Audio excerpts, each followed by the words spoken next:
ये तो भगवान के सभी भक्त हैं। हमारी तुम्हारी उम्र निकलती जा रही है और महाराज सत्य अपने आप को ही नहीं हम समझ पा रहे हैं। तो कवि ने लिखा चली जा रही उम्र धीरे धीरे जा रही है।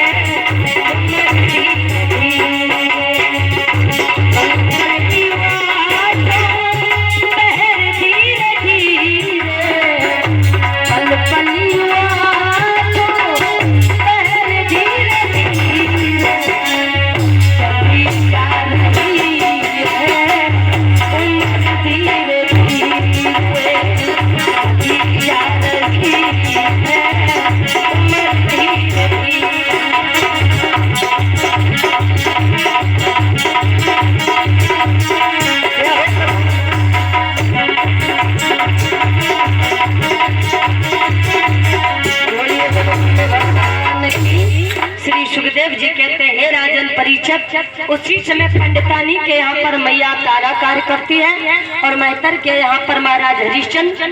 तो उन्होंने कहा कि देखो हम तो जाति के मेहतर हैं और तुम पता नहीं किस जाति के हो, तो तुम्हारा राशन पानी इस दुकान से मिलेगा, आपको जो भी चाहिए आप ले लीजिए। सारा काम करके जैसे भोजन करने बैठते हैं तो कहीं किसी का रूप बनाकर, कहीं कुत्ते, कहीं बिल्ली, कहीं भिखारी का रूप बना करके विश्वामित्र उनका सारा भोजन खा जाते हैं। एक दिन नहीं, 2 दिन नहीं, कहते कि 36 दिन तक उन्होंने निराहार उनकी सेवा की। एक दिन की बात है, पानी भरने गए, शरीर में इतनी ताकत नहीं थी, गड़ा को उठा करके पानी भरने के लिए गए। महाराज कहते हैं कि राजा हरिश्चंद्र गंगा जी पर पानी भरने गए थे, लेकिन माफ करना बताया गया है कि उस समय गंगा जी नहीं थी। हरिश्चंद्र की 13 पीढ़ी के बाद महाराज गंगा जी पृथ्वी पर आई भागीरथ जी के द्वारा। बोलिए गोविंद भगवान की।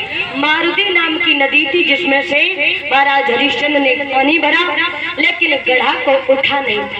भगवान से प्रार्थना करी, हे गोविंद, अरे कोई और सहायता करने वाला हमारे पास भेजिए, मुझ पर गढ़ा नहीं उठ रहा।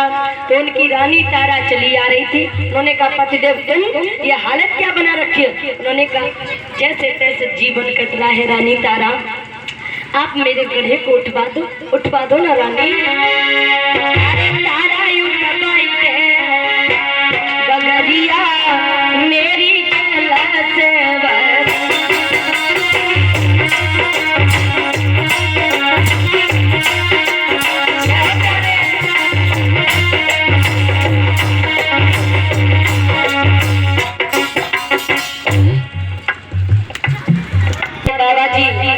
बाबू सिंह नंगला सीता से हमें आशीर्वाद के रूप में 101 रुपए दे रहे हैं। भगवान से यही कामना करेंगे, हे प्रभु हमेशा इनका आशीर्वाद हमारे सर पर रहे, भगवान इनको लंबी उम्र प्रदान करें। बोलिए गोविंद भगवान की।